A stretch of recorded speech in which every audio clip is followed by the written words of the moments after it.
They found the girl hanging from the rafters, her skin peeled in perfect, deliberate strips, like parchment pulled from a corpse. Her wrists were bound with silver wire. Her feet barely touched the stone floor. Beneath her, the blood pooled in thick, still ripples, into the bathtub below. And in that tub, Elizabeth Báthory waited, naked, silent, still. Her long black hair floated around her like weeds in crimson water. She didn't blink when they broke down the door. She didn't scream when they drew their swords. She only stared, calmly, as if the interruption was more insulting than the murder.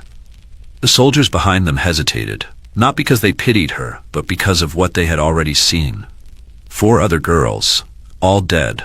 One stuffed into the furnace, another with needles in her tongue, one frozen solid, arms curled like insect legs, and one, still breathing, locked in a cage too small for a child.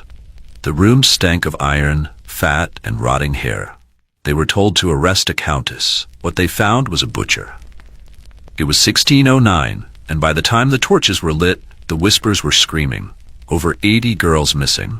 Hundreds rumored. Their skin, their blood, their voices, all erased behind the walls of Chachti's castle. But this wasn't a witch in the woods. This wasn't folklore. Elizabeth Báthory was real, wealthy, educated, protected by kings. And for more than a decade, she tortured and murdered young women with absolute freedom. And if her servants are to be believed, she didn't just kill them. She bathed in their blood. Every night. And she believed it made her beautiful. Before she bathed in blood, before the torture chambers and cages, before the whispers of demon pacts and virgin sacrifices, Elizabeth Báthory was a noble woman and one of the most powerful in Europe. What is to come is more than you can ever imagine. If you're still watching, hit the subscribe button and turn on the video notification icon. She was born in 1560 into the ancient Báthory family, a name that carried fear and favor in equal measure. Her lineage was pure aristocracy. Her father, Baron George VI Báthory, held vast lands in the Kingdom of Hungary. Her mother, Anna Báthory, was the sister of the reigning Prince of Transylvania. Her uncle would become the King of Poland. Her cousin sat on the throne of the Holy Roman Empire. She was, by blood and by birth, untouchable. The Báthory family estate was not a quiet manor tucked away in countryside stillness. It was a fortress, a place of politics, cruelty, and cunning. And Elizabeth, from a young age, saw things children weren't meant to see. Her uncles held public executions for amusement. Her aunt was rumored to be a practicing witch. And her brother, a degenerate noble, was known to commit acts of sadism on servants when drunk. She learned early that power was not maintained through virtue. It was held through fear. One story tells of a thief captured on her father's land when Elizabeth was no older than 7. The man had stolen bread. His punishment? To be sewn into the belly of a dead horse, still warm, with only his head sticking out, left to suffocate and rot in the summer sun. Elizabeth was said to have watched the punishment without blinking. Later that evening, she asked how long the man would last. Her tutors were not alarmed. She was also sickly as a child. She suffered seizures, some say from epilepsy, others suspected psychotic fits. One physician recommended placing drops of blood from a virgin onto her lips during episodes. The remedy wasn't spiritual, it was medical, or so they claimed. Whether it worked or not is irrelevant. What matters is that she learned early. Blood could calm her. When she was 10 years old, she was betrothed. The groom was Ferenc Nadasti, a boy 5 years older, from another noble house nearly as powerful as her own. Their union would unite 2 dynasties and create one of the largest land-holding families in Hungary. The wedding would wait until she was 15, but from the moment the engagement was sealed, Elizabeth was treated not as a girl, but as a future queen. She was educated in Latin, German, and Greek. She learned mathematics, estate management, and theology. She read books on medicine and alchemy. She knew the rules of court and how to break them. Unlike most noble women of her day, Elizabeth could read and write in multiple languages. She corresponded with scholars and bishops. She was brilliant, cultured, and charismatic. She was also dangerously aware of her own intelligence. Servants described her, even as a teenager, as charming and cold. She could bless a priest with one hand and slap a maid to the floor with the other. The wedding came in 1575. Elizabeth was 15. Ferenc was 20. Their marriage was a spectacle. Over 4,000 guests attended. She brought a dowry so vast it included not just land and gold, but entire villages. Ferenc gifted her Chaktius Castle, a towering fortress nestled in the Little Carpathians. But Ferenc gave her more than a home. He gave her weapons. Ferenc was a soldier, a fierce one, known across Europe as the Black Knight of Hungary. He spent most of his life at war, fighting the Ottoman Turks in campaigns so brutal they left cities in ruins. But when he wasn't killing on the battlefield, he was home, teaching his young wife what he'd learned. He showed her how to punish disobedient servants, how to use pins under fingernails, how to roll oiled parchment between toes and set it aflame. He taught her which ligaments tear easiest, which bones break loudest, which screams were signs of life, and which were signs of death. Some historians claim Ferenc was the monster and Elizabeth merely followed. But the records say otherwise. When Ferenc was away at war, the abuse continued. She didn't wait for him. She didn't need his instruction. And when he died in 1604, the killings grew worse. Ferenc's death was slow. He fell ill, likely infected from a battlefield wound, and took 2 years to die. He left no will. Elizabeth inherited everything. She was now the single most powerful woman in Hungary.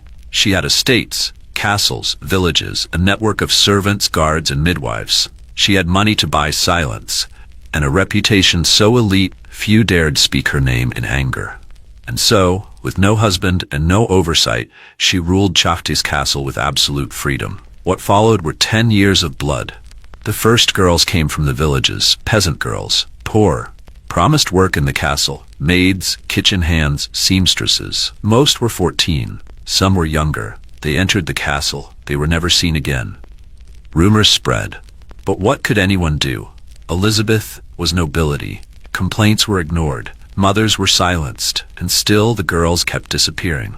Eventually, bodies began to appear. One was found in a stream, her body riddled with puncture wounds. Another had deep burns across her chest. One girl, still alive, crawled from a forest, with her face slashed to ribbons and her tongue missing. But even this didn't stop her.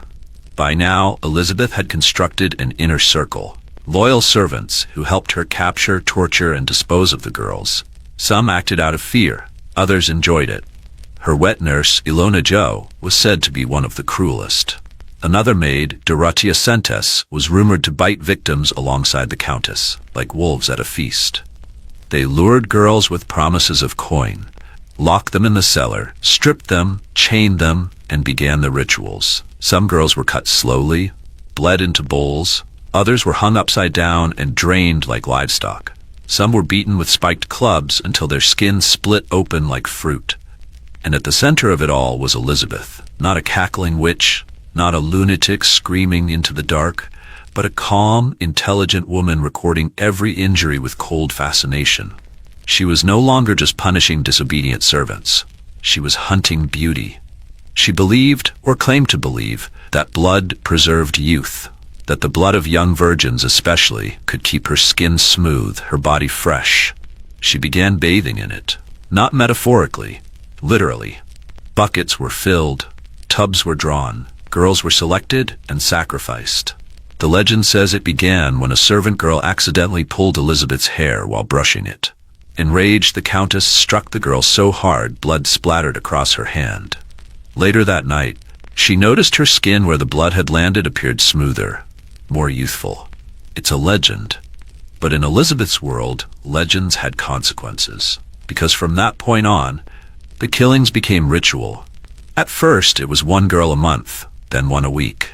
By the early 1600s, it was said the dungeons of Chakti's castle were never silent. Screams echoed through stone halls.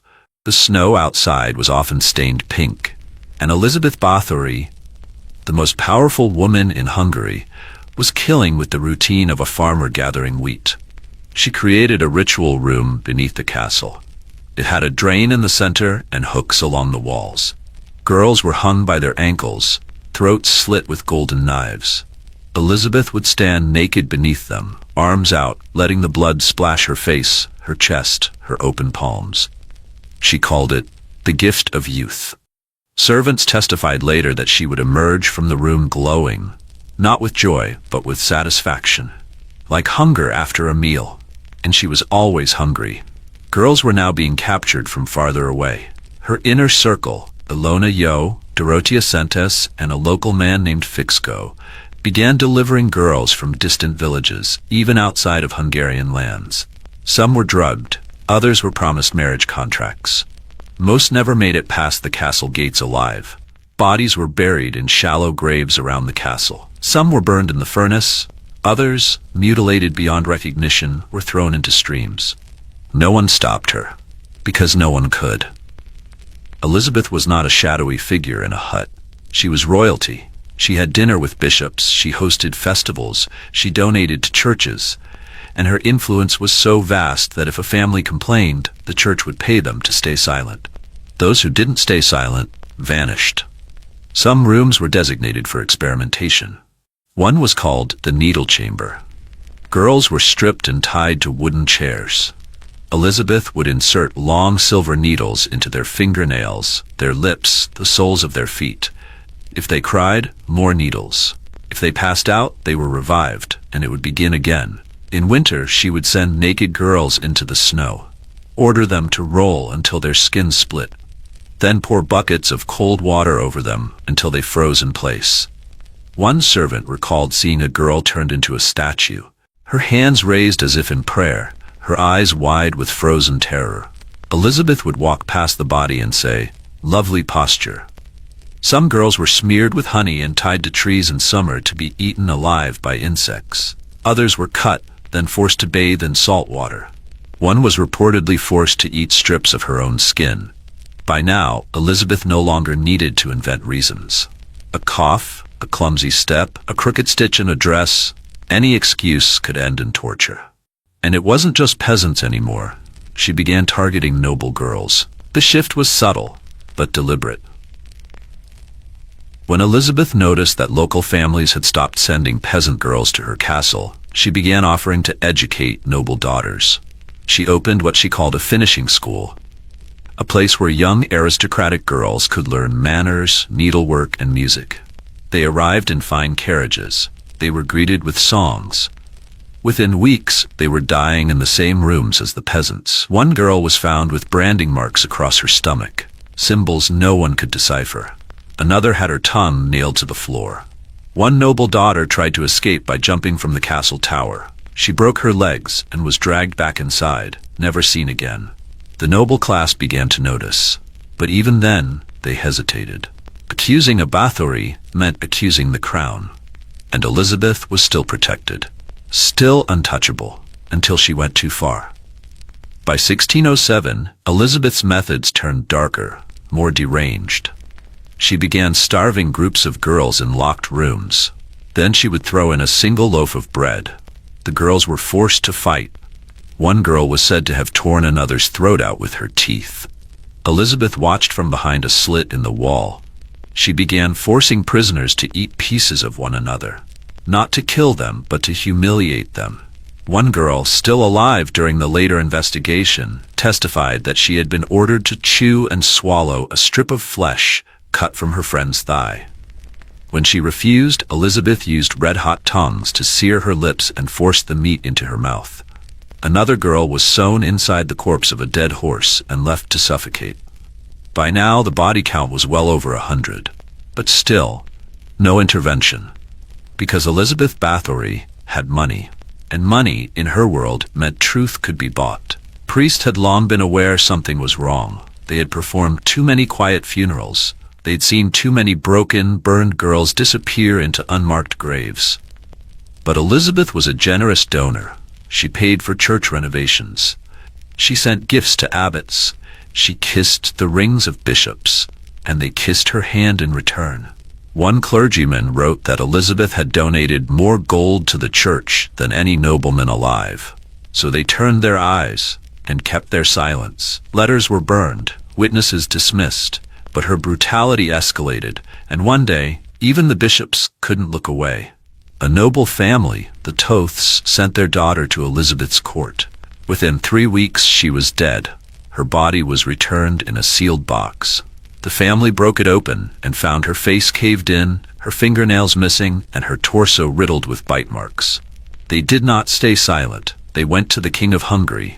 And finally, the silence broke. The king assigned one of his highest-ranking officers, Gerd Thurzo, the Palatine of Hungary, to investigate.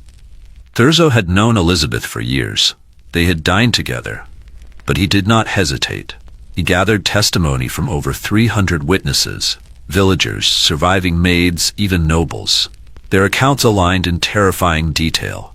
Girls screamed through the night, bodies buried in the garden. One servant described seeing a book in Elizabeth's room, a ledger listing every girl who had died, over 600 names. Thurzo's men approached the castle in December 1609. They didn't knock. They forced the gates open. What they found was no longer rumor. It was proof. In the dungeons, they found girls still alive, barely. One had no hands. One had been blinded. One was bleeding from between her legs, whispering nonsense. They found shackles on the walls, whips on the tables, blood-stained mattresses, and piles of bones under the floorboards. In the courtyard, they found a servant trying to burn a pile of clothing and hair.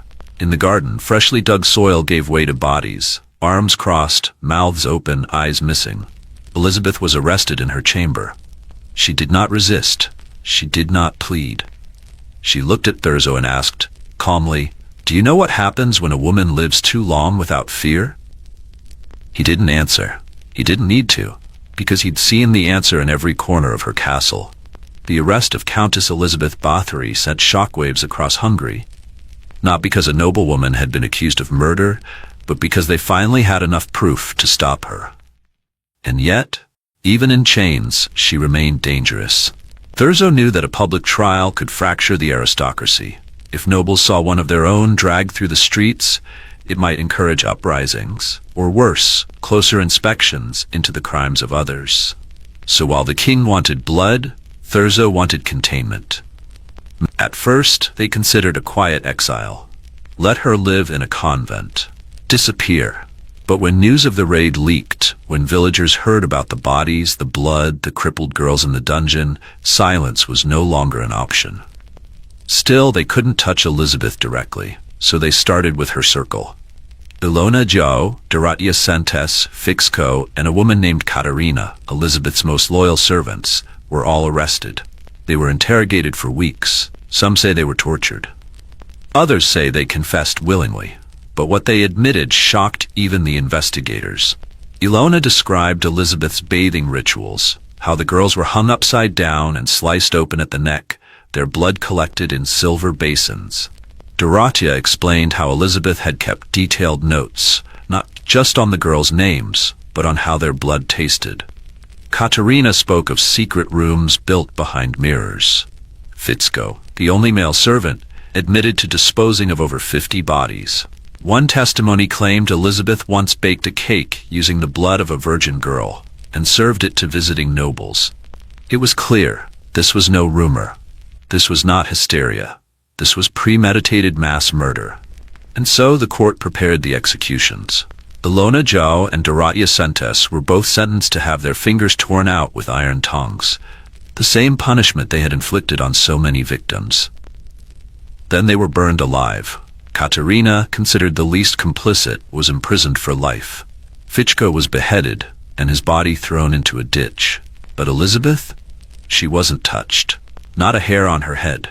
Because she was a Báthory, and her blood, it seemed, was still worth more than the blood of hundreds of girls. Instead of a trial, Thurzo arranged a compromise, permanent house arrest.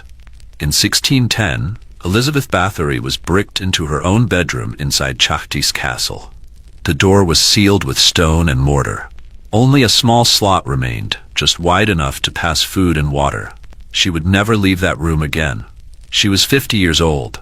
Inside the cell, she had one bed, a small table, a chair, and a single window barely large enough to see the sky. She was allowed no visitors, no books, no music, no letters. But she was not silent. She screamed through the walls at night, She cursed the guards. She prayed aloud, or pretended to.